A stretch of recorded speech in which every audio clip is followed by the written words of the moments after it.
আসসালামু আলাইকুম এভরিওয়ান। চলে এলাম চরধলেশ্বরী গ্রামের নদীর কূলে। এখানে এসে পেলাম একটা সাইনবোর্ড। প্রথমে লেখা আছে বিসমিল্লাহির রহমানির রহিম, নারায়ে তাকবীর আল্লাহু আকবার, নারায়ে রিসালাত ইয়া রাসূলুল্লাহ সাল্লাল্লাহু আলাইহি ওয়াসাল্লাম, নারায়ে বেলায়েত ইয়া মাওলা আলী মুশকিল কুশা মারতওজা। খাজাগান খাজা ওয়াইজ আল করনি রাহমাহুল্লাহ তার আশেকান পাগল ফকির পীর সাধু দরবেশের পক্ষে শেষ সমাধি স্থান প্রতিষ্ঠাতা শহীদুল ইসলাম চিশতি, দাতা হাজী মোহাম্মদ আলী এবং দাতা অ্যাডভোকেট জহিরুল ইসলাম, বাংলাদেশ হাইকোর্ট ও সুপ্রিম কোর্ট আইনজীবী। কলাগাছিয়া ইউনিয়ন, গ্রাম চরধলেশ্বরী, ওয়াইজাল করণীনগর, বন্দর, নারায়ণগঞ্জ, বাংলাদেশ। চলে এলাম এখানে। এটি ঘুরে ঘুরে আপনাদের দেখাবো। এখানে রয়েছে বিভিন্ন রং বেরঙের নিশান। এটা হচ্ছে ওয়াসগাল ইউনিয়নের খাদেমের ঘর। তো কিছুক্ষণের মধ্যে খাদেম আসছেন, আমরা খাদেম সাহেবের সাথে কথা বলবো। তার আগে আপনাদের দেখিয়ে নেই।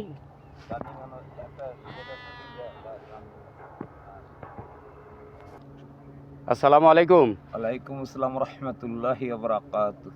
কেমন আছেন আপনি? আলহামদুলিল্লাহ, আল্লাহ ভালো রাখছেন। তাই এসে দেখলাম যে এটা ওয়াসাল করণীনগর করা, তো এটা করলেন, তাই কতদিন যাবত এটা করছেন আপনারা? আমরা ওয়াইসাল কুরনি রহমাতুল্লাহ আলাইহির নামে পবিত্র কবরস্থানটা বিগত 20 বছর ধরে করব বললা বিভিন্ন জায়গার সন্ধানে ছিলাম। আচ্ছা আচ্ছা। বিগত 7 বছর আগে আমরা এই জায়গাটা মোহাম্মদ আলী হাজী সাহেবের থেকে উনি নিয়েছিলাম। উনি একটা কোম্পানি এখানে ডক করার জন্য এই জায়গাটা নিয়েছিল। আচ্ছা। তো ওনার থেকে আমরা এই জায়গাটা নিছি ওয়াইসাল কুরনি রহমতুল্লাহ আলাইহির কবরস্থান। আমরা গত 2025 সালে প্রথম দিয়ে এসে আমরা এই জায়গা নিশান উঠে পড়ছি। এখানে আমাদের এখানে কোরআন শরীফ পড়া, মিলাদ পড়া। এখন আমরা এখানে একটি কবরস্থানের সাথে সাথে বিরোধী আশ্রমখানা করারও চিন্তা ভাবনা করছি। একটা ঈদগাহ ও একটি মসজিদ, একটি মসজিদ, মাদ্রাসা, ঈদগাহ এবং বৃদ্ধাশ্রম থাকবে এখানে। আশ্রমখানা থাকবে। তাই এই বৃদ্ধাশ্রম যে এখন আপনারা করবেন, এটা বহন করবে কেটা? এই যে এটা বহন করবে আমাদের যে ওয়াইসাল কুরনি রহমতুল্লাহ আলাইহি দরবার যে কমিটির লোকজন আছেন, জি, তারা বহন করবে। তারা সকলেই বহন করবে। এটা কত শতাংশের মধ্যে এটা প্রতিষ্ঠা করা? প্রতিষ্ঠানটা আছে আমরা দখলে 6 ফ্লোরের ভিতরে। এখানে 600% জমি আছে। 600% আমরা মাশাআল্লাহ মাশাআল্লাহ। আমরা টোটালে এখানে জমি নিছি যে আপনার 3200%। 3200%, 3200 নিয়েছেন। 31টা ফ্লোর। 31টা ফ্লোর। তো ভালো লাগলো আপনার এখানে এসে, আপনার সাথে কথা বললাম, অত্যন্ত ভালো লাগলো। এখানে যে কেউ আসতে পারে? এখানে সকলের জন্য উন্মুক্ত, সকল তরিকতের লোকের জন্য উন্মুক্ত কবরস্থান।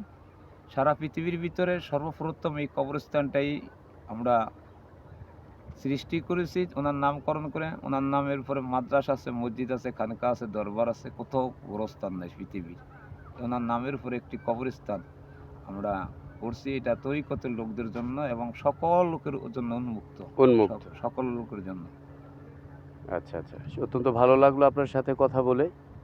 আর প্রতি সপ্তাহে মিলাদ মাহফিল, মিলাদ শরীফ, দুরূদ শরীফ হয়? মিলাদ মাহফিল দুরূদের কোনো চালু করি নাই, কারণ আমাদের এখানে তো এটা দরবার না, এটা কবরস্থান। যখন আমরা মাদ্রাসা এতিমখানা চালু করব তখন এখানে প্রত্যেকটা কবরস্থানের কবরবাসীর জন্য দোয়া করানো হবে, মসজিদ হবে, ঈদগাহ হবে কবরস্থানের পাশে।